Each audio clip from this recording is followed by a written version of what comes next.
in Morristown.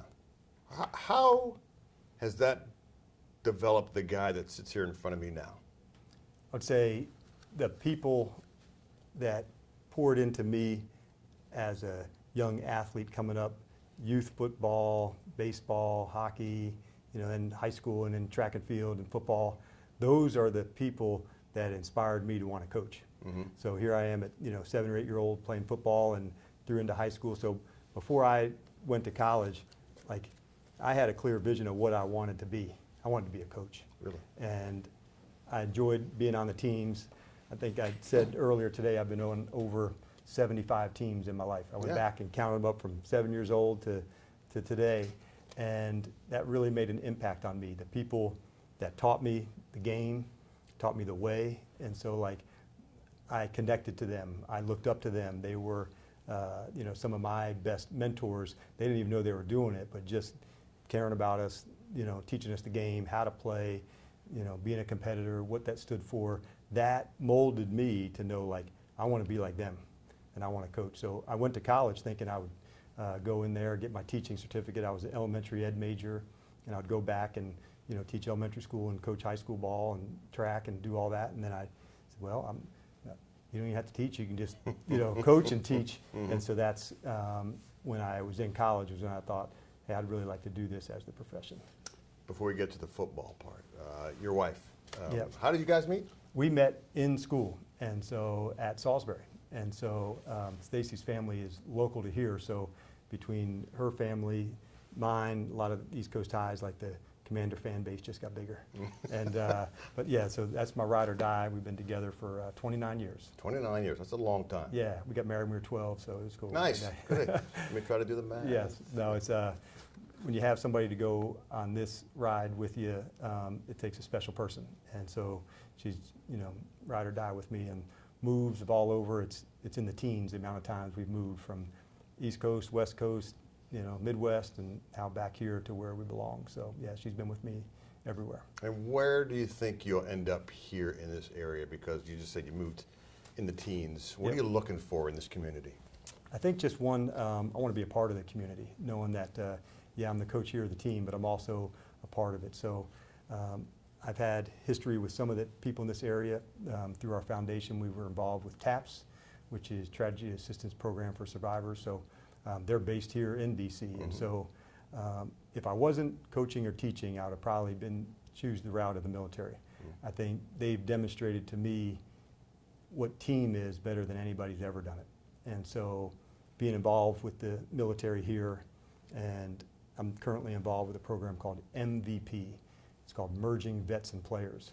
And it's retired combat vets and ball players and fighters and their transition after the game, and creates another locker room, so to speak. Because when you take the uniform off in the military, you take the jersey off, you can feel like you lose some identity that goes with that. So having part of that program is very important to me. So I helped start the chapter in Atlanta, same thing in Dallas, and I certainly hope to help do that here. There's plenty of former combat vets and ball players and fighters in this area that still need that community. It's a workout, but also the locker room to talk and have people that, the military will never be sports. Like in sports, I don't compare, but one thing that you can't describe is this connection between teammates. Soldier to soldier, player to player, and so they do share that. And so that transition is hard for any ball player or soldier, and so we try to help them with that. As a guy who's been in the league for over 2 decades, you know what fan bases are like. Yep. Got to tell you, when they heard Dan Quinn, this fan base went, wait a second, that guy had a star on his sweater. But Salisbury, those colors, pretty close to that. Yep. My high school is this too.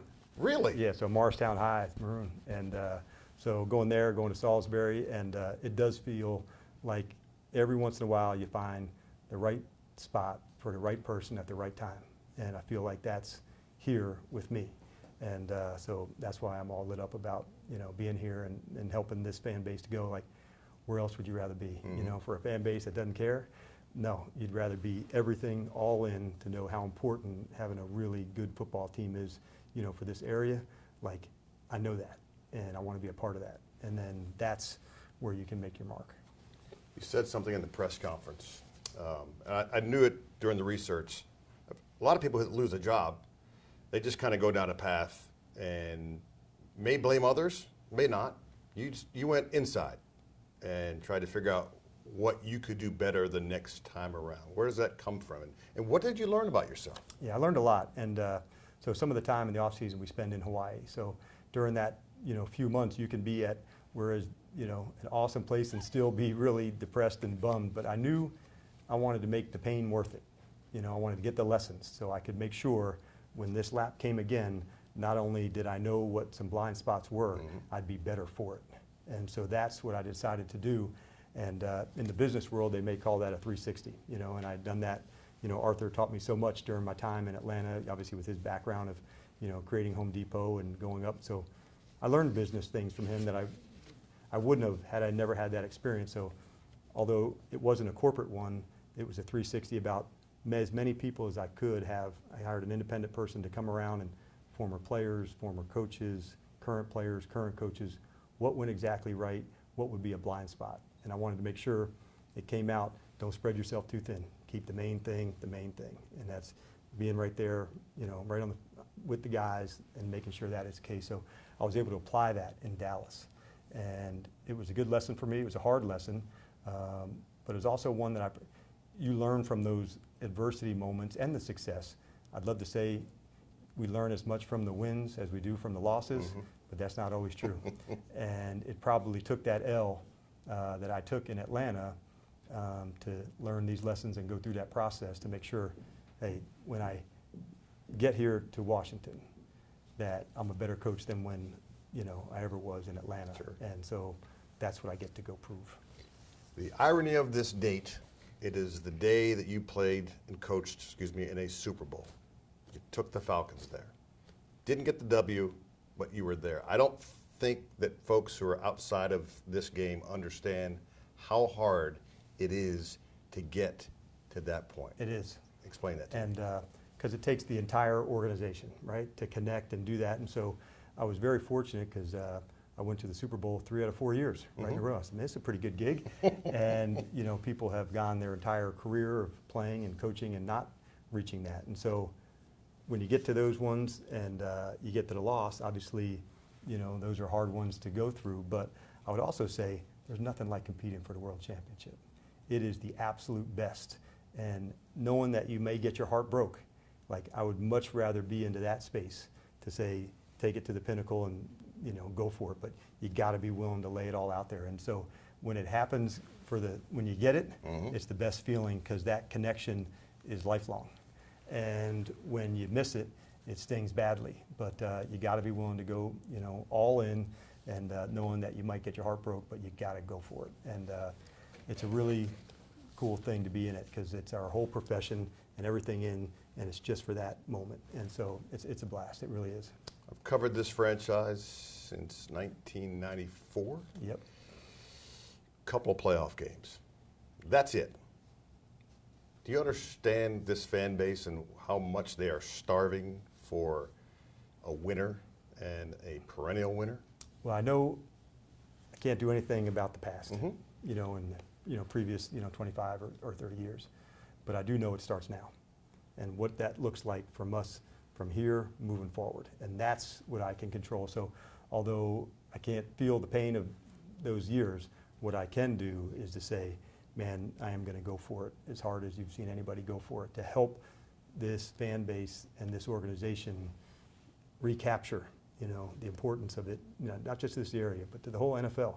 And that's a really cool challenge. And that's what makes it fun. Like, if it was easy, then you don't feel it as much. So, like, taking this on, it's hard, and I absolutely love it. Like, if we can get everything organized and push it and find the right space to do that, then we'll look back years from now and say, man, that was an absolute blast and the best time I either had being a fan, coaching ball, playing ball, knowing that the times we did it together were meaningful.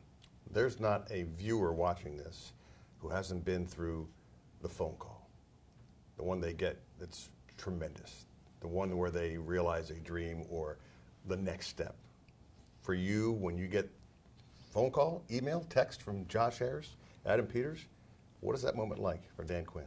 You know what? There's a lot of anticipation. anticipation, right, for those calls, because you know you took your best shot, and that was in the interview process to go. And then I think you can put your head on the pillow at night saying, man, I turned over every stone. Mm-hmm. I laid out the vision of how we get it on. And then after that, they have to be the one to go. But I knew through the process, I was really prepared for that, to go and discuss it. If they hadn't selected me, then we weren't the right fit for one another. Mm-hmm. And so I thought this alignment between Josh, between Adam, between the other ownership group, the fan base, like, if they didn't feel that connection, then this wouldn't have been the right place for me. And that's why I feel really cool today, because every once in a while you're at the right place for the right reasons at the right team, and it feels that way for me right now here. Like, there was a purpose for me being selected for this one, and I'm going to go for it hard. I knew as a head coach, when you get these moments, like, you cherish them. There's only 32 of these in the whole world, and like, I'm not going to miss it.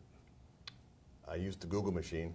There's 524 coaches in NFL history. You just said 32 currently.